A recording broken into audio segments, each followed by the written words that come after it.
Good afternoon and welcome everyone to today's SpaceX Commercial Resupply Services 5 pre-launch news conference live from Kennedy Space Center in Florida. We're getting ready for the launch of Dragon and Falcon tomorrow morning at 6:20 a.m. Eastern Time. And here with us to talk about preparations and getting ready for the flight are, to my left, International Space Station Program Manager Mike Suffredini. To his left, Hans Koenigsmann, Vice President of Mission Assurance for SpaceX, and Major Perry Sweat from the United States Air Force 45th Weather Squadron. And we'll begin with some opening remarks, and then we'll be happy to take questions. Mr. Suffredini? Good afternoon. It's great to be here on the first launch of the year to the International Space Station. SpaceX 5, of course, is carrying much-needed cargo to the orbiting outpost. The SpaceX folks have worked really closely with us this time. Of all the cargo on board, we have about 1.8 metric tons of pressurized cargo. I think that's the most we've crammed into a Dragon to date. And that's been with the help of the SpaceX folks have used quite a bit of ingenuity to help us put items in all the little cracks and crevices as we kind of lean on the Dragon vehicle to supply ISS here for the next little while until the orbital folks are flying again. This year, of course, is no different than any other year that I've been in this program. There's always major changes happening on board. And, of course, now we have a full breadth of research going on as well. I know Julie and folks chatted with you about the research specifically, so I won't dwell on that. But the program is got a couple of major changes happening this year. The first one is we're configuring the vehicle to have docking again for the first time on ISS since Shuttle retired. We call it the International Docking Adapter. We intend to have two on board the station, one in the forward port where shuttles used to dock, and then another one on the zenith port of Node 2. That work includes the two docking ports, rearranging the vehicle to move the pressurized multi-purpose module that is sitting on Node 1 nadir. We're going to move that to Node 3 forward. We're going to move PMA 3 off the end of Node 3 and put it on Node 2 zenith, so the other docking adapter can be put there. And then berthings will occur at Node 2 nadir and Node 1 nadir.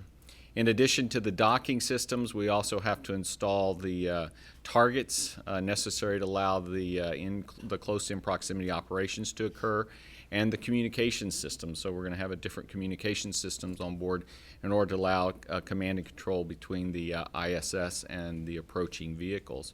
So this is quite a bit of work. Our plan has always been to have a docking capability in place and operational by the end of 2015. And we're still on track to do that. The first real steps you'll see us take, and Dragon is bringing up some of this hardware, is to these three EVAs that will occur once Dragon arrives and gets settled in.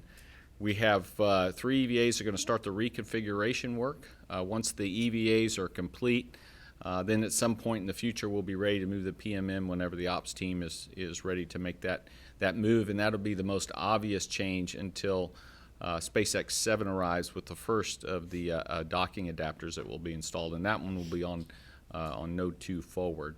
So all that work is on track, and we'll have it all complete, as I said, by the end of this calendar year. That's the plan right now. In addition to that, of course, we have the very exciting one-year mission coming up, and it's that crew launches to the International Space Station. Scott and Mikhail will launch this March, at the end of this March, and begin their one-year increment on board ISS. And of course, that is a big step towards human exploration beyond low Earth orbit. We always talk about ISS being the first step. This is a pretty big part of that first step, is to do this one-year mission and study the effects it has. This is the first of several we hope to do over the next several years, and so we're looking forward to that as well. And so with that, I'll pass on to Hans, who will talk to you about SpaceX readiness.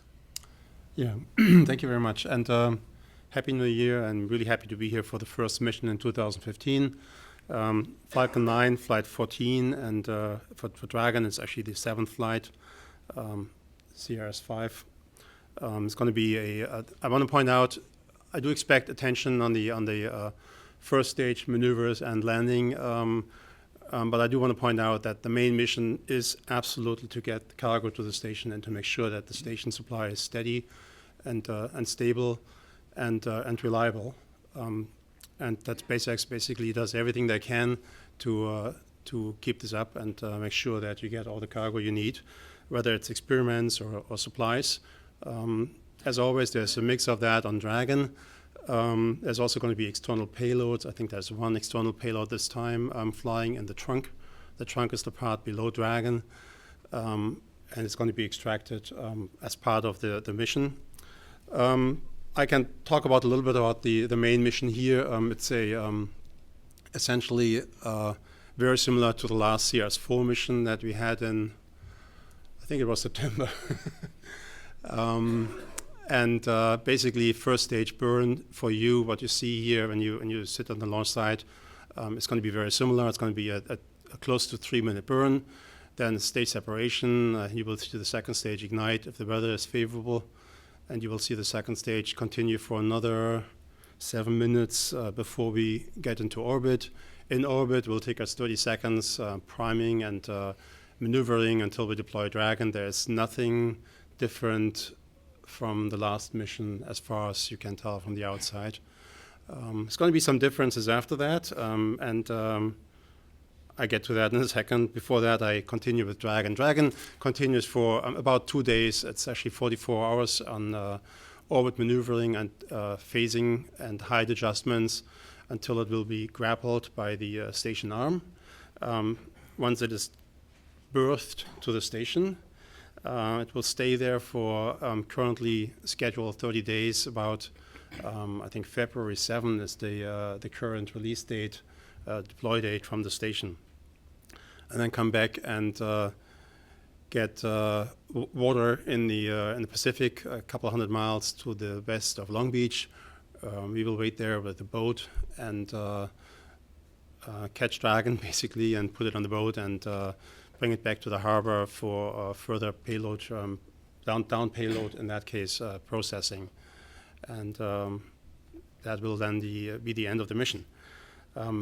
So when the first and the second stage separate, the first stage will continue, and it will continue on a secondary, non-mission critical, I guess, experiment to some extent.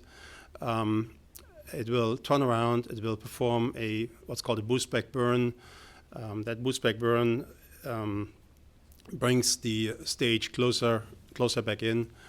It will then continue to just coast.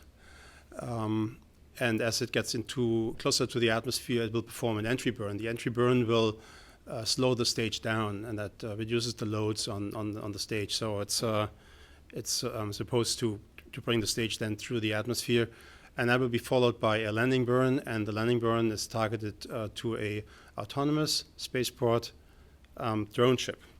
That is the official word for it. So the drone ship sits there right now and is basically waiting for the mission to happen. That I'm pretty sure this will be very exciting. It's, as I said, it's an experiment. There's a certain likelihood that this will not work out right, that something will go wrong. It's the first time we try this. Nobody has ever tried that, to our knowledge. And so currently Elon put a probability of 50% on this part, really as an experimental part basically of the mission. Again, it's not part of the mission. We will focus, the entire company worked very hard to make the ISS part and the ascent part and the cargo part happen. I just wanted to bring it up on the side because I guess you're probably interested in that too. I guess that's all I had. Major?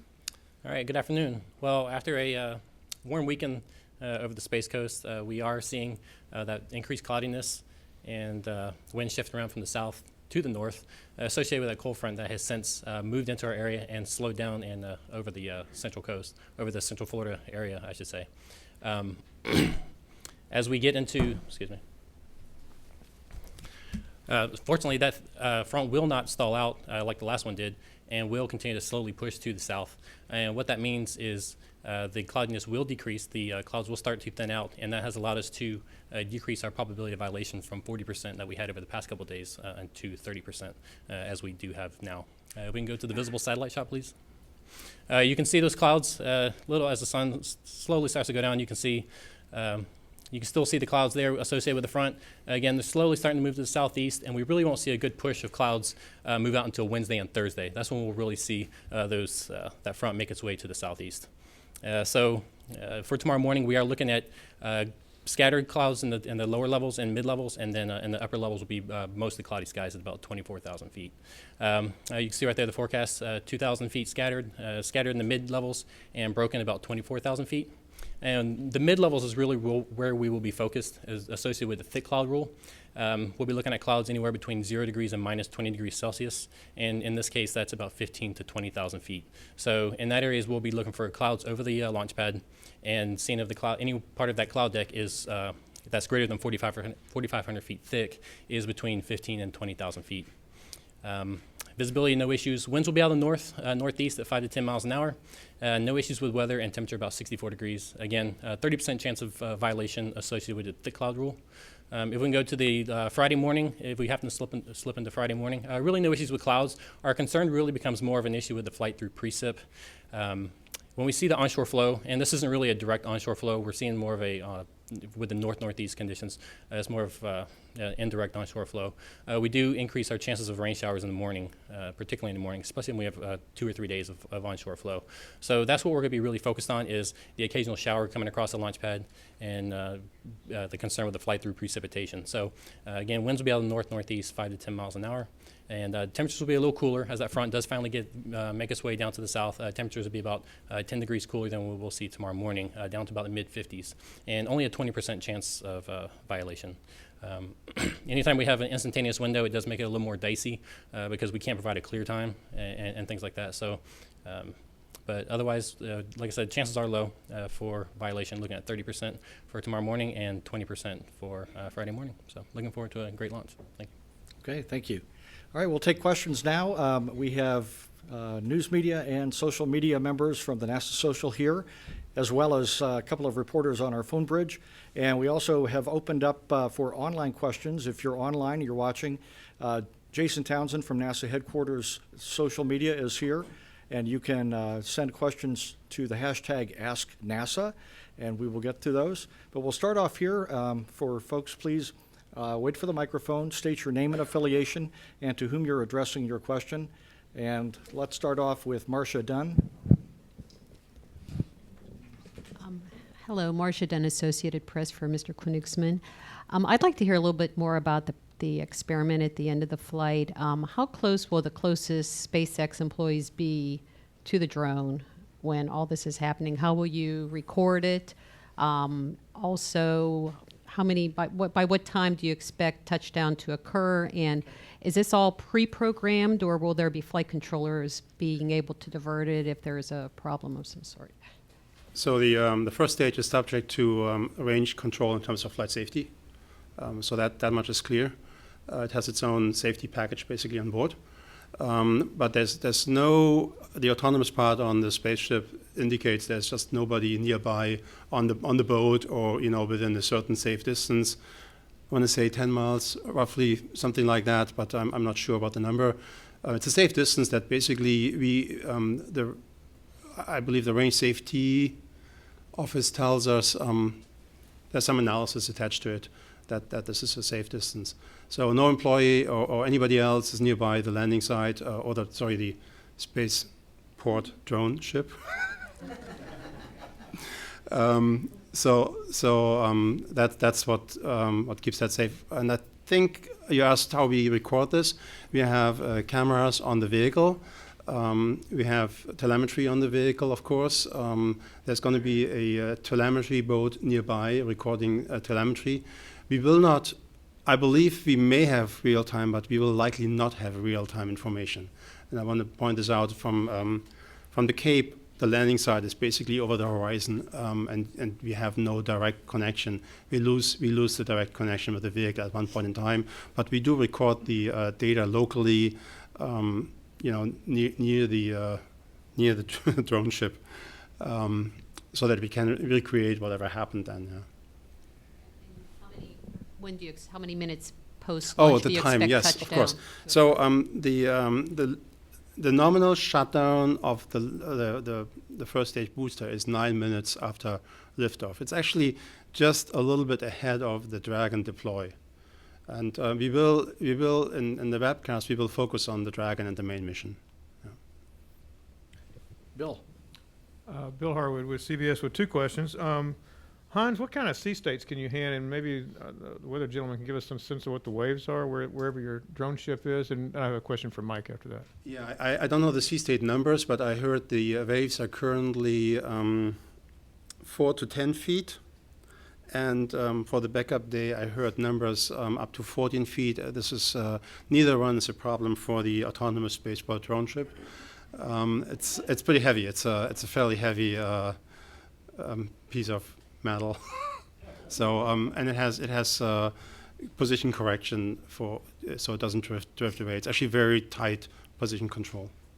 Thanks. And for Mike, given the incident with the orbital spacecraft, and you don't have them available for the rest of the year, or at least until the Atlas Centaur flies at some point, can you give us some sense of how your planning and strategy is for these resupply flights in the instance that you had a problem with SpaceX? I mean, I don't know if that makes any sense to you, but obviously you're single string now with supply ships. I'm just wondering how that plays into your planning strategy for these downstream flights and how important it is for SpaceX to keep a steady cadence here. So that's answered in a couple ways. Long term, eventually we need to get the upmass back that we lost on the orbital flight, but that doesn't have to occur this year. We have made one change in our plan. We were trying to hold about a 6-month protection on orbit. So I had 6 months from one supply flight to another. We're probably going to dwindle that. It's probably going to dwindle down to close to about 4 months in order to fly the research hardware we want to do and all the other things that we want to set up. And so we're floating somewhere around that, depending on the consumable, between 4 and 6 months. So if something happened to SpaceX, we'd have to figure out where we were and how quickly they could return to flight, and then we would react accordingly. But without your supply ships, you can't go on indefinitely on orbit. Could you keep 6 people on board if you lost if SpaceX went down for any period of time? Depends on the period of time. So we will attempt to keep the crew. The crew has enough supplies, including research, to continue to work for somewhere between 4 and 6 months, depending on what we did. So the decision we'd have to make is how quickly can SpaceX get back up, and then what can we do with our Russian colleagues with coordinating support they might supply, which we'll talk to them about. And then we'd have to look together about, okay, what's the right steps to take? Do we go ahead and let everybody go home until we're ready to resupply again, or do we step down to 3 crew? And I suspect that's what we would do if we had to, is we'd step down to 3 crew first. But the way we manage station is not to have to make those decisions immediately. So we have quite a bit of resources on board. We have quite a bit of time to work through the problem. There's any number of problems that can be recovered from pretty quickly and get right back to flight. And then we'd spend a lot of time with SpaceX about priorities and things like that. So you could work a number of scenarios, and we have, and as we've thought about what to do next, and some of them you can stay on orbit for a while, and others you may not be able to. But in all cases, we have plenty of time to decide what to do next, figure out what we're really dealing with, and then figure out how we want to react to it. Irene. Irene Klotz with Reuters. I have 2 questions for Hans. The first is, can you just tell us what happened with the hot fire test last month that didn't work? And also, considering that SpaceX has already done 2 soft lands on water, what is the challenge this time? Why aren't you guys kind of expressing more confidence that this will work? Thanks. Yeah, so the static fire was a tad short. We expect it to be a little bit longer usually, and there are boards on the vehicle. We clipped one of them. We looked at the data, and we were on the fence. We decided just be cautious and repeat the static fire. So that's what happened then, I want to say on the 19th, a couple of days later. And by that time, we pretty much boxed ourselves against Christmas and holiday season. And so we decided to I guess, stand down and move everything into the next year. I personally, I mean, I came here a couple of days ago. The team is rested, super, sharp and fresh to go. And I really think this was a good move to repeat the static fire and give everybody a break before we continue with a rather busy launch schedule for this year. So I feel this was the right decision. The second question was the land. About What's the difference? Yeah. So in the past, we pretended the ocean is a landing pad basically, and landed soft on there. And you're right, those landings were actually very successful. They worked really nice. There's obviously the ocean is not a platform, and so it didn't. The fundamental difference is the limited size, I think, of the autonomous spaceflight drone ship. It's very difficult to hit a platform of that size, basically. And when you look at it on the ground, I think it's probably a very, very big platform, a big spaceport. But if you look at it from, I think, almost 150 or so miles up in suborbit, then it looks like a very, very small place to land on. So I think the position accuracy of that is just the primary challenge. In general, there's not a lot of room to maneuver. Everything has to be really working fine, and that's why we're really cautious. I want to also point out, I mean, the focus clearly is on the main mission here, CRS-5, cargo to the station, and so that's why we're very cautious in terms of stage 1 landing success. Jim Siegel, I'm with the Celebration News. I have 2 questions. One first for Mike. Mike, in your opening comment, you made a comment about the fact that SpaceX will be delivering much-needed cargo. And I was curious about what in particular is needed at this point up at the space station. Is it food? Is it water? Is it other kinds of things, the equipment? What would be most needed at this point? Well, remember, Resupply assumed that we had another vehicle with about 2.5 metric tons. And so, as I said earlier, we were building up to about a 6-month supply. And so now we've consumed some more food before we started adding. So we're starting to erode into the 4-month that we don't want to erode into. So that was part of it, is to keep the consumables at a healthy level to give us wiggle room if should we need it. The other is some spare parts. So we lost a few spare parts, some of which we can't replace quickly, and so we're finishing them up and fly them on future flights, and some of which we were able to get ready and get on this flight. In particular, we wanted to make sure we had all the hardware we needed on board for these EVAs coming up as we start the first steps in reconfiguring the vehicle for docking. And Hans, regarding the experiment that you were telling us about, I presume that the idea here is to try to figure out how to be able to reuse the rockets in the stage 1 and so on. And this is an experiment, I understand that, so we don't think that this is going to be a very important aspect of this mission. But on the other hand, how important is this idea of recycling the rockets to SpaceX's long-term strategy and trying to keep costs down? Yeah, I think you said the key word. The key word is long-term. Obviously, if you were to fly and throw the airplane away after every trip you take, it's going to be expensive. And so if you carry this over to rockets, if you're able to reuse parts of the rocket, first stage, really, and the key is actually reusability that is easy. It does not involve taking the rocket apart and replacing a lot of parts here and there and putting new engines on. By that time, you lost already, basically. But I think if you have reusability that, even just limited for a number of flights that is in the airplane, type category, you inspect it. That is the long-term vision, I think, that largely Elon drives into SpaceX. And honestly, if you do imagine that you can fly the stage 50 times, there will be costs associated with recovering the stage, but that is really the way to go in order to get costs on launches down. And yes, we try something different. In the past, there's been different methods to achieve reusability or landing. So I feel like this is just another route that might actually looks very promising. Actually, I'm going to be super excited if this works.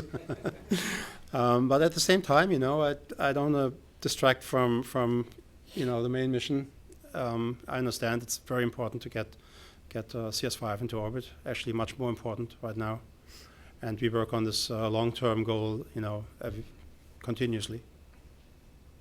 We'll take a question over here. Then we're going to take questions from Alan Boyle and James Dean before we check in with Jason Townsend, who's been monitoring the hashtag #AskNASA. And after that, we'll go to the phone bridge and then come back here for questions. So. Hi there, I'm Ian Bragg with NASA Social. This question's for Hans. Curious what the control burns landing on the autonomous spaceport drone ship. Are you using a significant amount of additional fuel? And if so, is this adding a lot more weight to the rocket? And how is that different from previous launches you've done?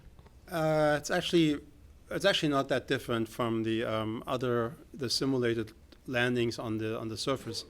It's very close. It does use additional fuel on the overall sense. You got to keep some fuel on the first stage.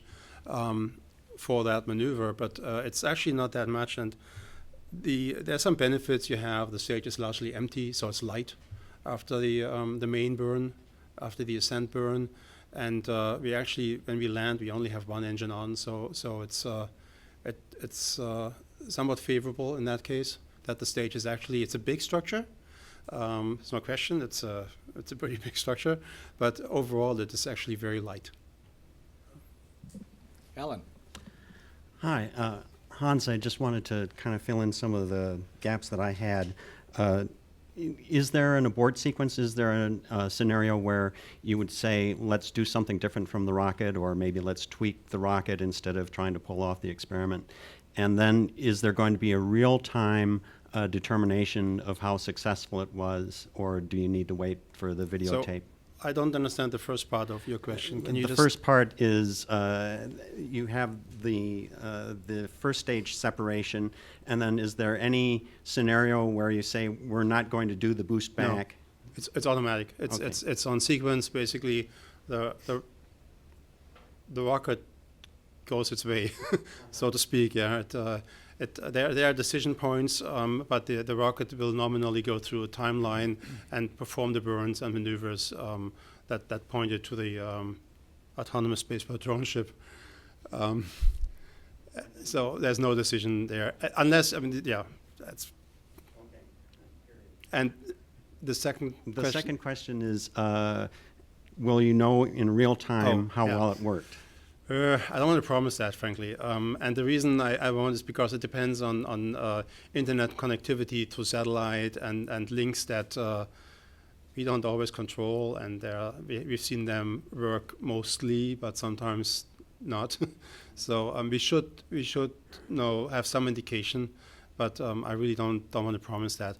If you just rely on range assets here, basically receiving antennas, no, you can't see it from here. And then the last thing is, if it does work, what happens to that stage? How is it brought back? It's going to be a huge celebration. The stage will be brought back to port and thoroughly inspected. Obviously, that a lot of our future decisions depend on how well that stage comes back, if there's any damage, and how we could improve thermal protection and stuff like that. Yeah, it will stay on the autonomous spaceport drone ship. James. James Dean Fleur today. Hans, apologies, but continuing on this theme with just some additional clarifications, just regarding the differences in this one versus previous attempts or soft landings. You know, you have made some changes to the booster with the fins, right? I just wondered, you know, how much of a difference do you expect that to be? I mean, 50-50 odds actually sounded pretty good to me for this first time. You referenced the. Maybe I'll just start there if I can. Follow up. So you're right. We added grid fins to the vehicle. They're visible on the outside and they fold out. I guess like 5 minutes roughly into flight. The grid fins give us more range on the down part of the trajectory, and they allow us to keep the vehicle stable. So they save propellant, which we obviously need for the landing itself. So that is obviously one part of the uncertainty that we have. We've done analysis, we've done tests, but ultimately you need a flight test to verify how effective are those fins, how well do they work, do they maintain stability in terms of roll, pitch, and yaw on the vehicle, and all these things are. It is an experiment to some extent. 50%, I don't know. It's certainly for the type of experiment, I would agree with you. It's actually not too bad. But then obviously the main mission is so much more in reliability. It pales against that.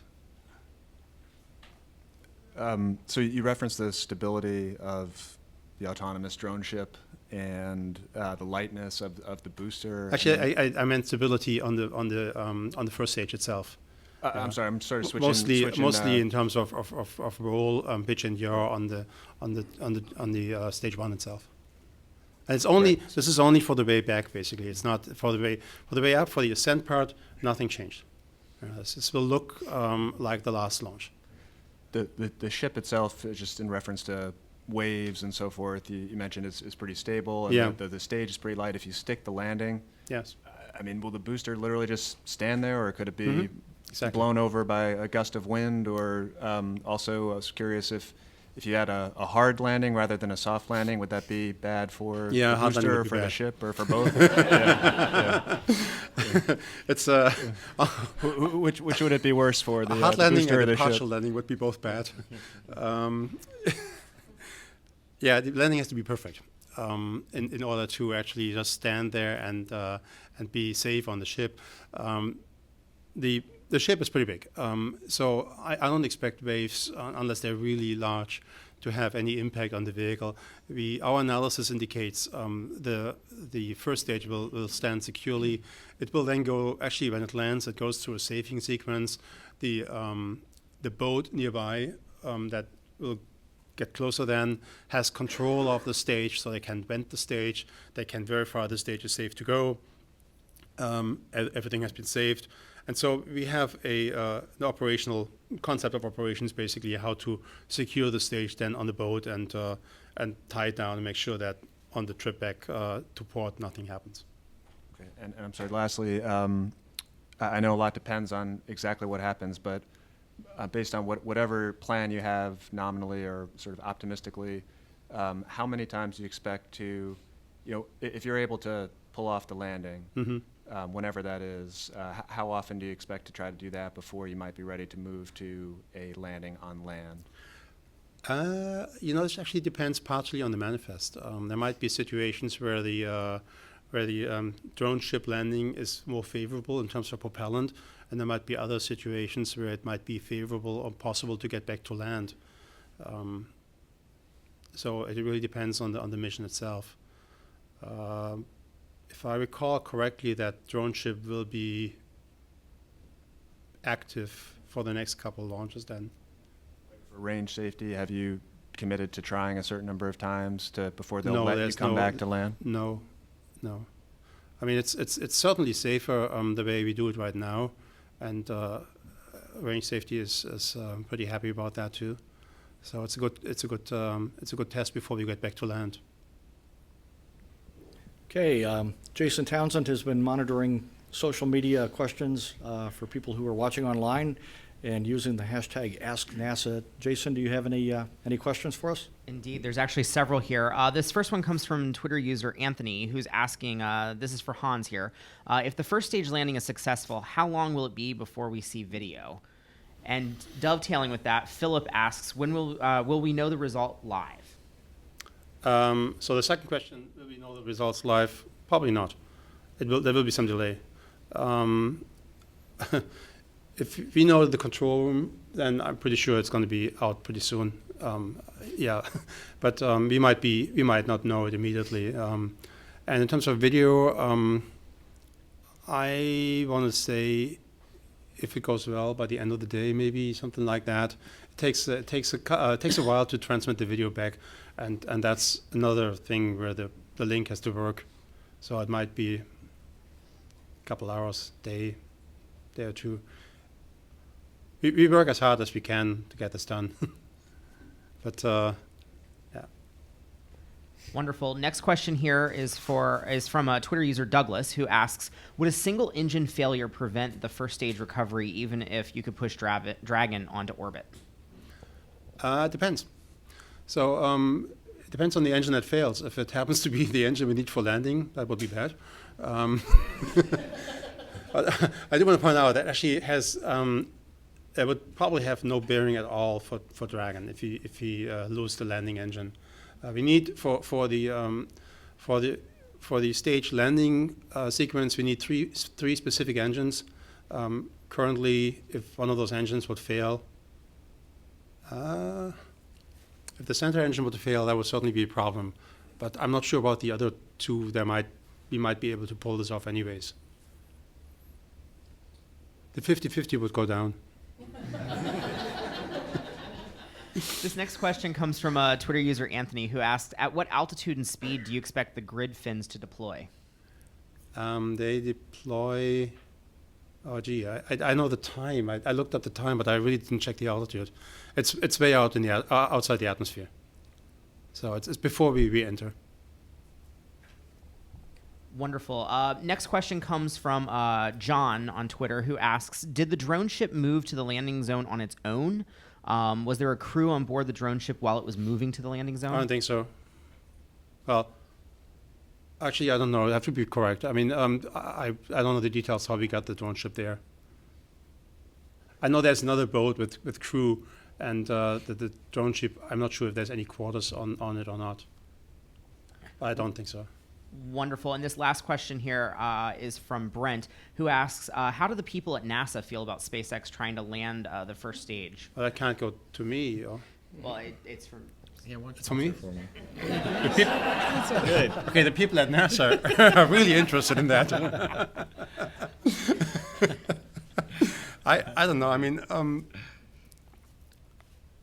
I guess NASA wants to make sure that it doesn't get attention away from the main mission.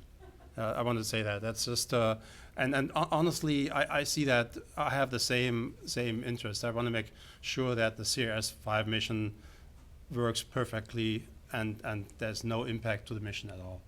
That's the main thing. So Hans said it very well. We're extremely interested in the success of this flight in terms of getting cargo to ISS, but as an agency, we're also extremely proud of our affiliation with SpaceX and very excited about the steps they take to further space flight in general and reduce the cost of space flight. So this is an exciting time from our perspective as well. Okay, we're going to go to the phone bridge now where we have two callers on hold. First, let's go to Jason Davis from the Planetary Society. Are you there, Jason? Yeah, I'm here. Thank you. This is for Hans again, all about the barge. I wanted to know if you have a precise landing coordinates for the barge. It looked like it was about 200 miles east of Jacksonville, possibly. And then, secondly, I wanted to see if you'd be willing to say how much the autonomous drone cost. Thank you. Oh, okay. On the first one, the first question, all I comment is stay away. I really mean that. And on the second one, I don't know the cost, frankly. It's actually, I want to point out, it's not a barge. A barge has no propulsion. This vehicle has thrusters, and so it's a drone ship. Okay, still on the phone bridge, Michael Balfour from Popular Mechanics. Hi there. It's good to be here. Thank you for answering these questions. Hans, about the drone ship, can you give us a rough, just how far out it's going to be from the Florida coast, if not the actual coordinates? And also I wanted to just verify that you said it was about 9 minutes after launch that it's supposed to land. The first stage will land on the barge. Is that, on the drone ship, is that right? Yes, that's correct. It's the nominal timeline shuts the engine down right around 9 minutes. And again, that's just a tad before the second stage shuts down. And I, on purpose, did not look exactly at the location. I know it's a couple hundred miles out in the ocean to be safe, basically. But I don't know the exact location, unfortunately. Okay, back here for questions. Phil. Hi, Phil Keating, Fox News. Hans, I'd like to return back to the landing on the autonomous drone ship, if you don't mind. First of all, is it sitting in the spot right now where you're hoping the rocket lands, or is it actually going to adjust at all tomorrow? It picks a spot and it holds the spot. And it holds it very tightly. Elon Musk has said the whole idea of not trashing the rocket into the ocean, but doing this reusability is akin to not buying a brand new 747 and throwing it away after one flight. So take us into the future where this is proven successfully. What are we looking at as the future of space exploration with rockets, that it could possibly land on the launch pad day of, restack and take off again, sort of like a commercial aircraft? I mean, what could it be? I think that is the vision ultimately, to make this more like an aircraft operation, where the stage comes back, gets minimal service. Fundamentally, if you look at the aircraft industry, which is extremely a well-oiled machine by now, just simply because they have so many operations. And if you can get the number of operations up in the space industry, that basically is our vision and our goal, to have as many launches as possible, to make sure that we fully understand what happens on the way up and down, and address whatever needs to be addressed, but not more. And basically drive the cost down over the long range. I mean, this would have an impact on the entire industry if you for a moment assume this would be what you said, like one launch per day or something like that, or even more. You would fly spacecraft that wouldn't be that expensive anymore. You would take more risks, and you might have a week of supply on the station. So I think if this would work out, it would have a tremendous impact on the industry that I haven't really thought through personally. I'm pretty sure Elon did. So yeah. Go ahead. Stuart Muddy, Interspace.net, and my question on the same subject is for Hans. Two questions, actually. One, on the return effort, will the center engine be burning continuously, or are there three separate ignition events? It's three separate ignition events. Okay. So if you count the ascent too, it's actually then four, right? Yeah. All right. And in the event you are successful, will you be coming back to Jacksonville or right down Main Street here into the turning basin? I think it's Jacksonville. Okay. Thank you. Okay, hold off for a second. I'll let Jimmy get around here for Irene in the front row. Thanks.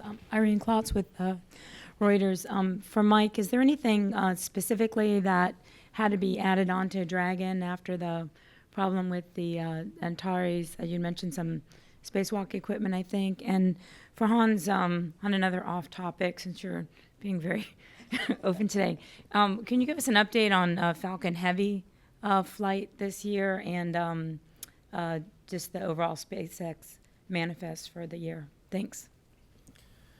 So to answer your question, we made some changes.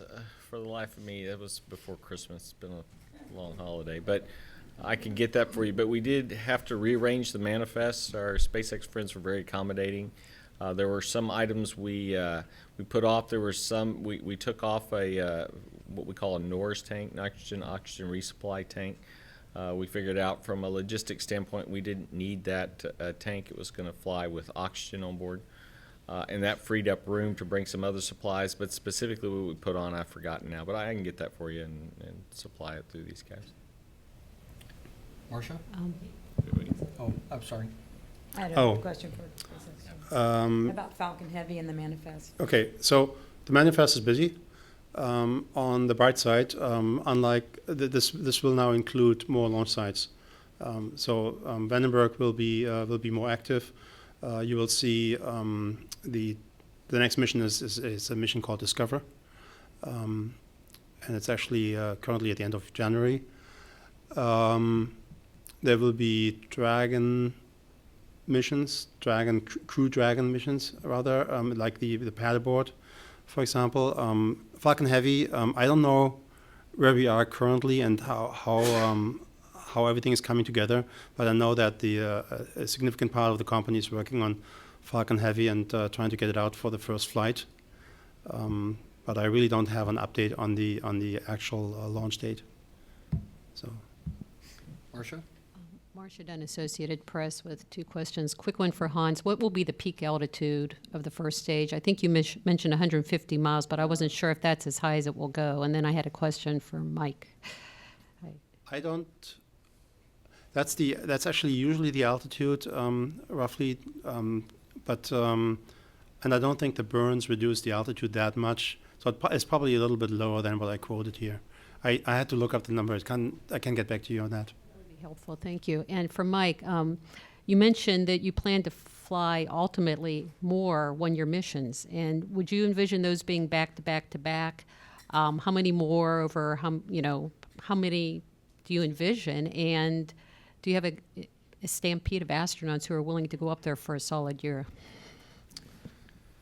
Oh, that's a loaded question, so I'll stay away from the stampede of astronauts. But the answer to the question is from a U.S. Life sciences perspective, they have come to us and said they thought it would be beneficial to have 12 one-year subjects.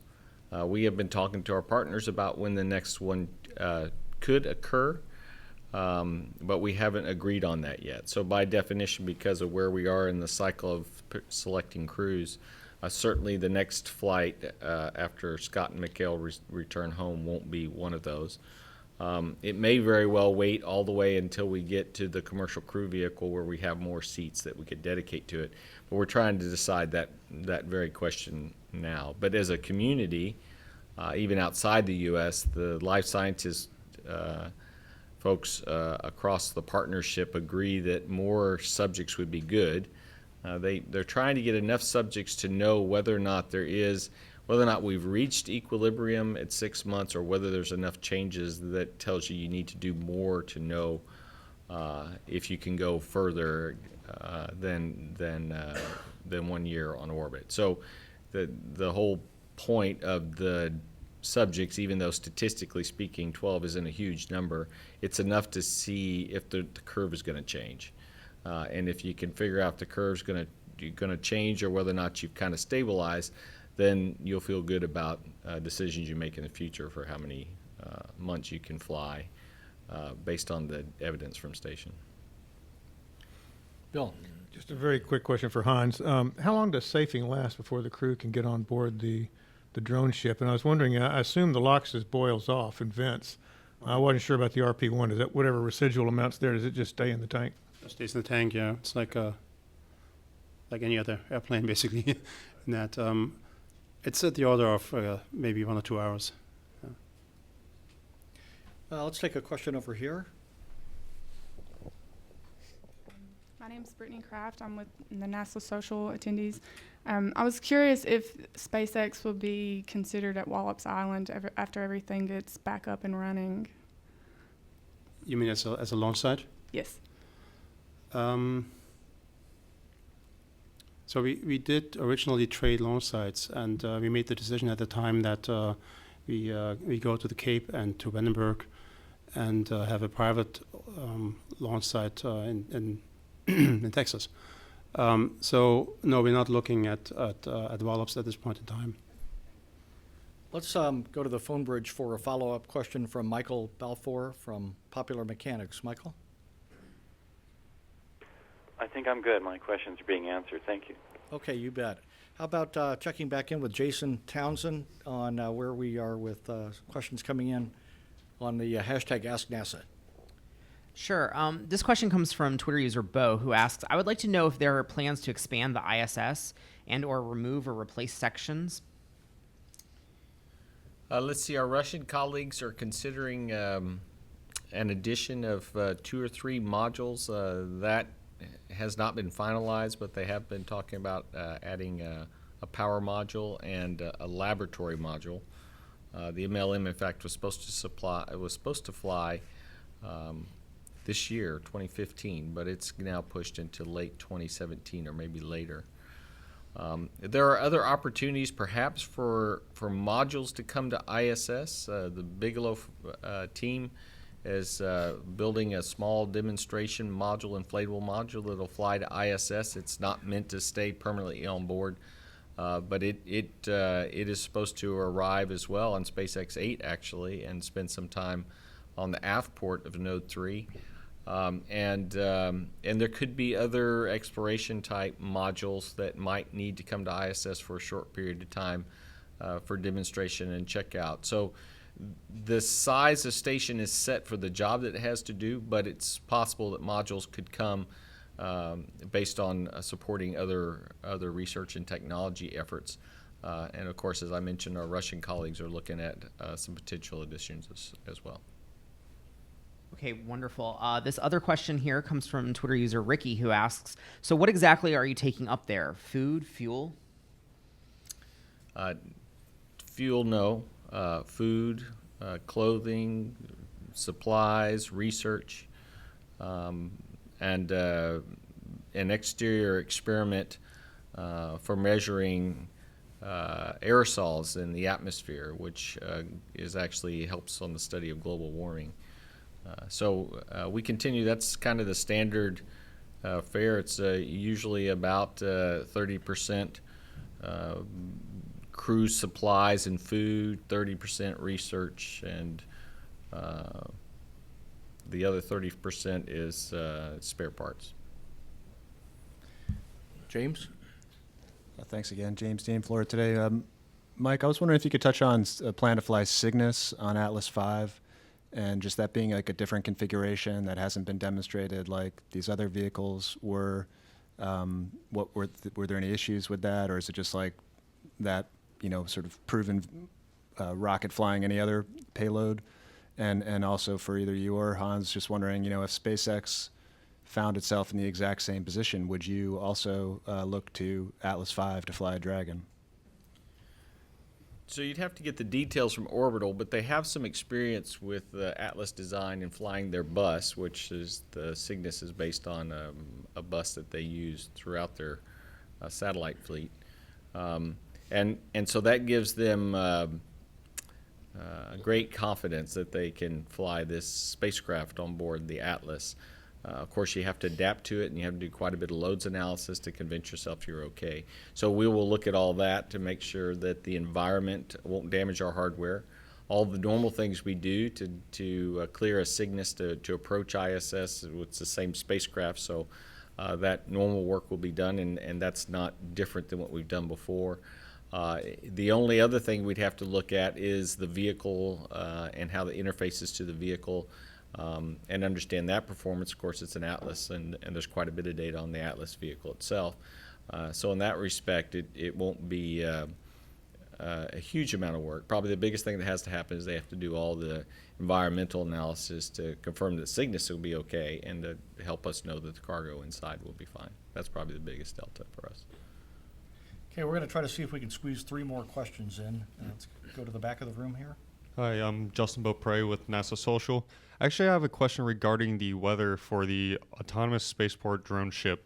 I don't know if you're working directly with them, but what kind of weather might we be seeing, as well as maybe what type of weather should we be worried about? Maybe that's more towards you, Hans, for the restrictions that they might have when coming in, because we're not entirely sure what to expect.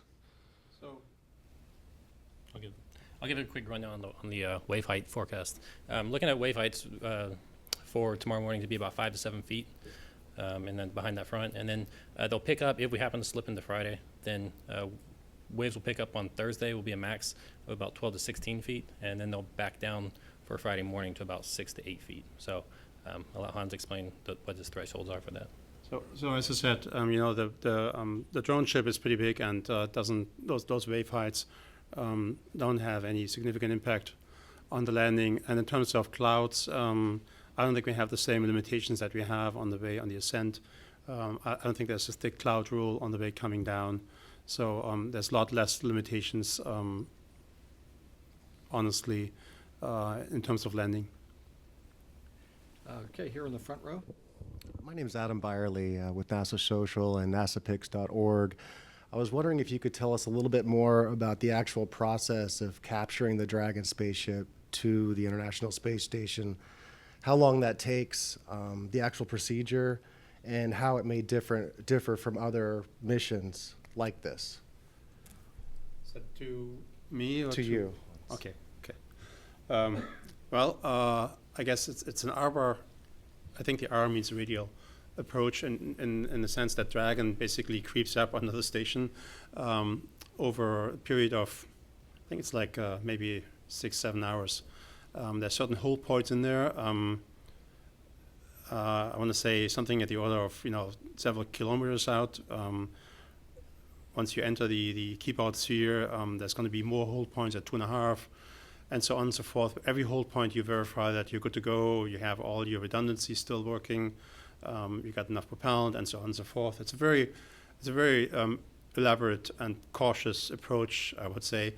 The arbor has also certain advantages that if you lose total control at one time, you're not endangering the ISS at all. It's a very safe approach. It's not like tailgating basically. You would drop off if you lose control. So as you work your way up on the arbor, which takes a couple hours, you then stop at 10 meters basically, and once we got the go for capture, which is always a dramatic moment. I forgot actually the time. It's roughly 44 hours after launch, so it's going to be in the middle of the night instead of early morning. But once we get that command, Dragon basically decides not to do anything anymore. It isolates itself. It shuts down propellant so that there's no thruster firing when the station arm grapples it. And so he flies.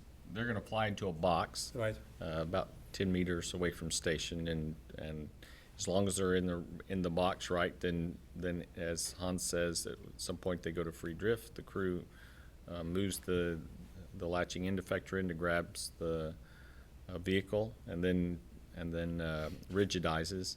Then at that point, actually, the ground commands the arm.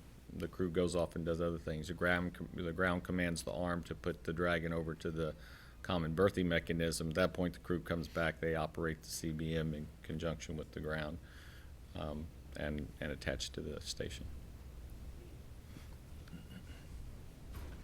Hi, Val Phillips, Zero G News. I actually have a couple of questions. One for Hans, which is basically about the range around the autonomous spaceport drone. In respect of anything coming into it, which is like a ship that shouldn't be there, kind of thing. What is the issue in respect of will that just abort the attempt? And in respect of Mike, I was just wondering about any items within the Dragon which is related to the 1-year mission that's coming up, whether you're starting to stage materials up for the 2 crew members. Should I go first? Please. Okay. So any ship going in between or getting too close, you would try to chase away. And it's obviously a safety issue. There's human life over something else, so we would chase it away. And yes, Dragon has some of supplies for the 1-year mission. I think some of it's already up there, and then some of it comes up on Dragon. Some of it actually comes up on the vehicle that they fly on as well. So a portion of their supplies go up on SpaceX 5. Okay, I'm sorry that we didn't get to everyone's question, but we have to wrap it up and get ready for launch tomorrow morning. The exact liftoff time that we have now is 6:20 and 29 seconds a.m. Eastern Standard Time. Our NASA television coverage will begin at 5 a.m. And between now and then, you can keep up on any activities that occur by going to the website at www.nasa.gov/SpaceX.